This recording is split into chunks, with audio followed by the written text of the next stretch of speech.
narasumber kami ada Bapak Andi Irwan Bangsawan selaku Kepala Dinas Pengendalian Penduduk dan KB Kota Makassar. Iya. Nah, Pak Kadis, kita lanjut lagi di segmen kedua kita kali ini, dan tentunya dengan tema kita kali ini adalah program strategis Tim Percepatan Penurunan Stunting Makassar dalam mengatasi stunting ya. Ya. Nah, Pak Kadis, ini program atau strategi apa saja yang menjadi fokus utama di TPPS Makassar dalam penurunan stunting ini, Pak Iya. Kadis? Jadi perlu diketahui ini dalam dalam untuk memperbaiki sebuah program atau masalah itu harus kita pikirkan bagaimana pendataannya. Datanya itu harus bagus dulu pertama. Kenapa? Kita harus mengetahui by name by address ya, yang terkena stunting tersebut. Termasuk yang risiko stunting. Jadi risiko stunting itu ada 21.000 orang. Kemudian yang stunting kita itu ada 3.022. Itu didata oleh Dinas Kesehatan secara berkala tiap bulan. Ya, tiap bulan itu Dinas Kesehatan melakukan pendampingan melalui tim pendamping kesehatan TPK, melakukan pengukuran, melakukan penimbangan kepada anak tersebut. Ini dilakukan melalui namanya EPPGM, pendataan EPPGM. Ini yang data dilakukan di Dinas Kesehatan Kota Makassar.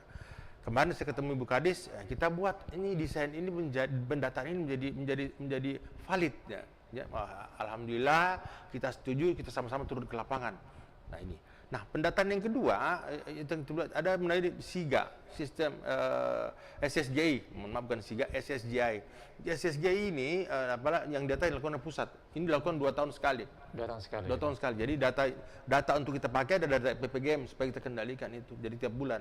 Nah, itu yang dilakukan. Yang kedua, bagaimana caranya strategi kita menangani stunting? Ya, pertama, jalan yang terbaik yang paling cepat untuk menangani stunting itu satu, ya, bagaimana anak tersebut mendapatkan makanan yang bergizi, ya, makanan bergizi dan tentunya susu dan vitamin. Itu hanya itu saja jalan yang paling cepat karena kita butuh percepatan ini dalam percepatan ini. Nah, oleh sebab itu perlu ada pemberian makanan tambahan itu, program itu. Walaupun ada dari pemerintah pusat berikan bantuan PMT itu, ya, tapi saya kemarin minta sama teman-teman, tolong sasarannya itu jangan anak-anak yang hanya stunting itu 30% dijangkau, harus 100%. 3.022 ini harus diberikan makan. Ya, makanya MBG itu saya ke kantor pembenuhan gizi, Ibu Handayani udah ketemu dan dia mengatakan saya siap membantu. Jadi memang ada program mereka, satu MBG itu 200 akan dikasih makan. Nah, kemarin itu sasarannya kita perbaiki. Kemarin sasarannya nggak ke situ. Nah, saya bilang saya butuh 3.000 aja, Bu. Alhamdulillah kita dapat. Nah, itu kita lakukan. Nah, kemudian ada anggaran-anggaran juga yang kita lakukan, begitu. Ada seperti itu ya. Anggarannya juga ada ya, Pak Ada Kadis, ya. anggaran. Oke. Baik, nah terkait dengan tim percepatan penurunan stunting di Kota Makassar ini, Pak Kadis, apakah ada inovasi khas Makassar begitu? Misalnya ada program-program yang kearifan lokal ataupun teknologi digital seperti itu, Pak Kadis, yang diterapkan dalam upaya percepatan penurunan stunting ini di Kota Makassar? Kalau kita berbasis digital tentunya ada juga data, yaitu mengenai data pendataan ini. Data ini harus berbasis digital. Jadi kalau kami data namanya ada aplikasi SIKD, teman-teman itu. SIKD, Sistem Informasi Keluarga yang ada di Nah, ini yang menginput ini adalah pada kader-kader kita. Kader-kader kita di lapangan ini ada 1.153. Di setiap kelurahan ada, Pak. Di setiap RW. Ada kader kita. Kader ini ya diberikan insentif, yang memberikan pendampingan. Yang inilah biasa mengantarkan makan-makan ke anak-anak kita. Nah ini yang kita lakukan di aplikasi tersebut. Ya, selain mendata tentang KB, dikaitkan juga aplikasi SIKD itu mengenai stunting tersebut. Nah ini. Yang kedua, bahwa program-program crash program lain memberikan makanan tambahan ya, makan siang seperti MBG juga sebenarnya. Jadi tadi saya katakan demikian. Jadi yang dianggarkan diberikan anggaran. Yang kedua, yang selanjutnya yang saya rencanakan ini, Pak, tahun depan mudah-mudahan kita di-approve kita, yaitu Dasat Mulia. Dapur sehat Dapur sehat atasi stunting mulia. Dapur sehat atasi stunting mulia. Iya. Gitu. Oke, baik. Itu bisa dijelaskan lagi, Pak Kadis. Jadi ini sebenarnya pernah dilakukan program pemerintah pusat tapi berhentikan kita. Jadi saya cuma modifikasi sedikit ya, bahwa program ini yaitu stunting itu saya katakan tadi bahwa bagaimana memberikan anak-anak bebas dari stunting. Pertama, makannya yang harus diperhatikan. Makannya. Nah, ini makannya kita berikan kesempatan kepada masyarakat. Kader-kader yang 1153 itu yang memasak, kita kasih anggaran mereka. Kemudian mereka yang mengolah, mereka yang mengantarkan, dan masyarakat yang mengantarkan. Jadi saya ini, slogan saya apa? Dari rakyat, oleh rakyat, untuk rakyat. Oh, berarti sama dong dengan legislatif gitu ya? Abdi rakyat ini dan bersama. Oke, baik. Kira kita ngiring-ngiringin aja lah, karena ini kan gampang toh. Dari rakyat, oleh rakyat, untuk rakyat. Kan juga mereka yang memasak, anggaran dari kami, ya. Kemudian mereka yang memasak sendiri, mereka yang mengawasi sendiri, tentunya Pak RT dan Pak RW yang mengawasi, Pak Lurah mengawasi. Kemudian mereka yang memasak, kemudian mereka yang mengantarkan, kita siapkan biaya pengantarannya Rp1.000 per itu. Jadi kan yang susah itu pengantaran. Kalau misalnya harus ada yang antar juga. Iya, kalau misalnya oke, kalau pengantaran hanya seminggu, 2 minggu enggak apa-apa, Pak. Ini kan kita kasih makan 3 bulan, Pak, minimal. 3 bulan gitu. 3 bulan sama antar 3 bulan orang mentar makanan 3 bulan kalau udah dibiayai.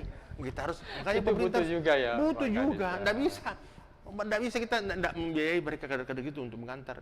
Oke, saya ulang 2 minggu enggak apa-apa, Pak. Setiap hari. Minggu, iya. Ini bayangkan 3 bulan dikasih makan, Pak. Minimal 3 bulan kasih makan. Iya. Begitu Pak Yuma. Ya. Itu kalau 1 minggu bisa aja keluarga disuruh ya. Disuruh enggak apa-apa. Kemarin kan dari biaya pengantaran. Iya. Tapi ini banyak juga Pak Kadis. Banyak kan yang harus diantar gitu kan, bukan iya, cuma satu. Bukan satu. Jadi satu orang biasa 10. Iya. Kita kasih. Jadi mereka antar. Jadi biasa kan dikasih Pak Lurah tanggung jawab mengantarkan biayanya. Pak Lurah sih oke, Pak Camat oke 1 bulan atau 3 minggu. Begitu udah 2 bulan kasihan, pasti ngos-ngosan juga, Pak.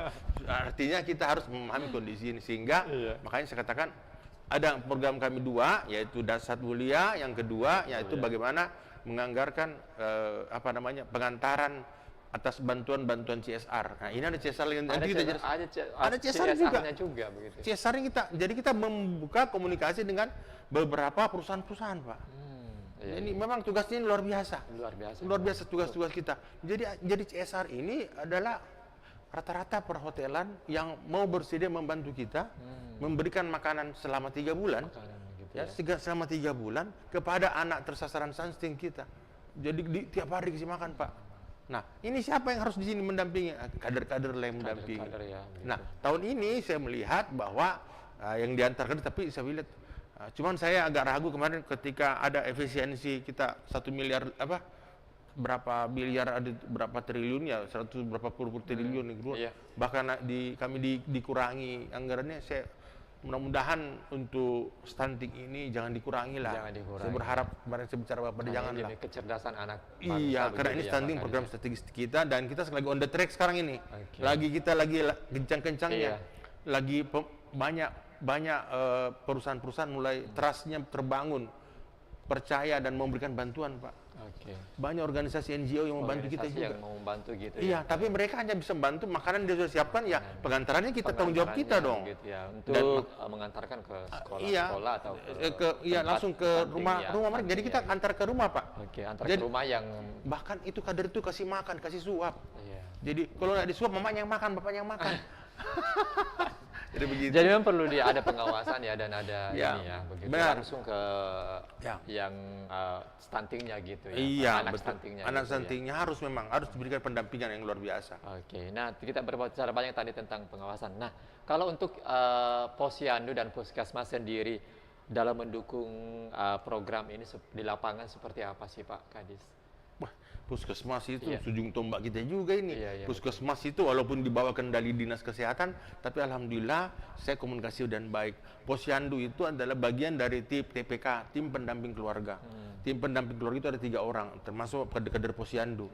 Mereka lah yang menimbang, yang membina, membimbing, yang melakukan penimbangan, yang melakukan pendampingan, Pak. Mereka kader-kader kita ini yang mengantar ke rumah. Mengantar misalnya dari tempat ke puskesmas, diantar ke rumah.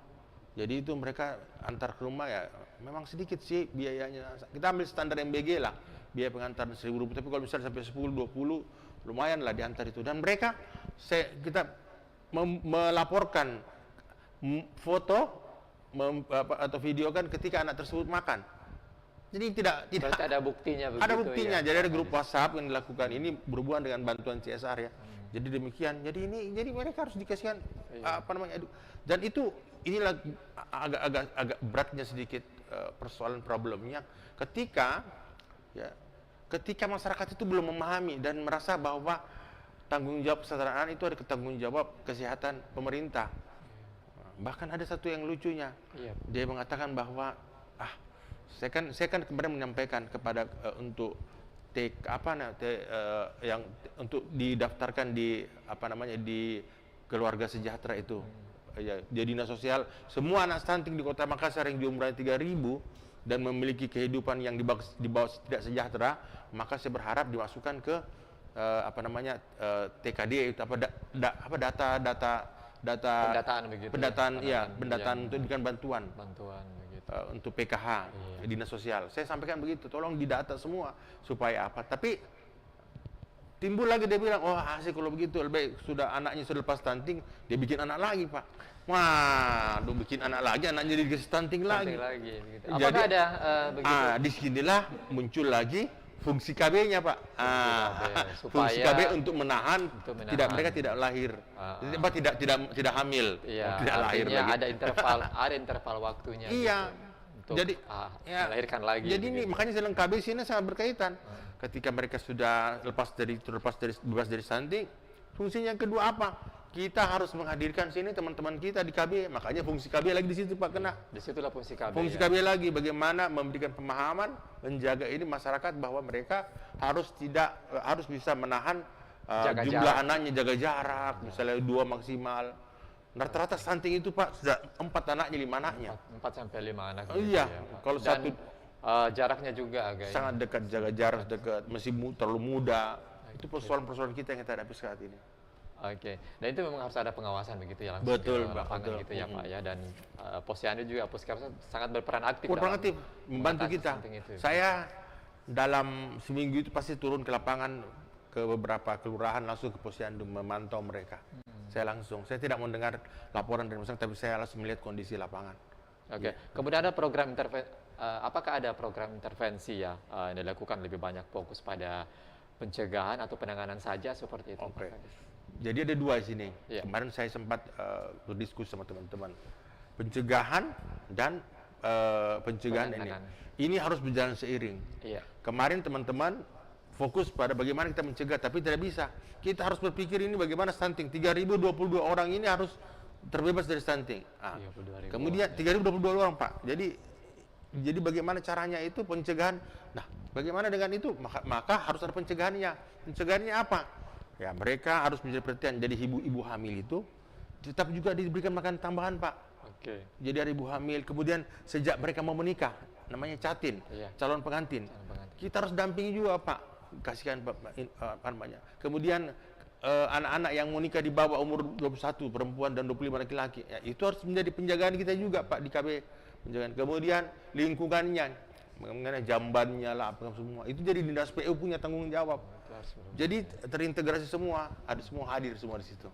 Ya. Oke, baik Pak Kadis, ini sangat apa ya?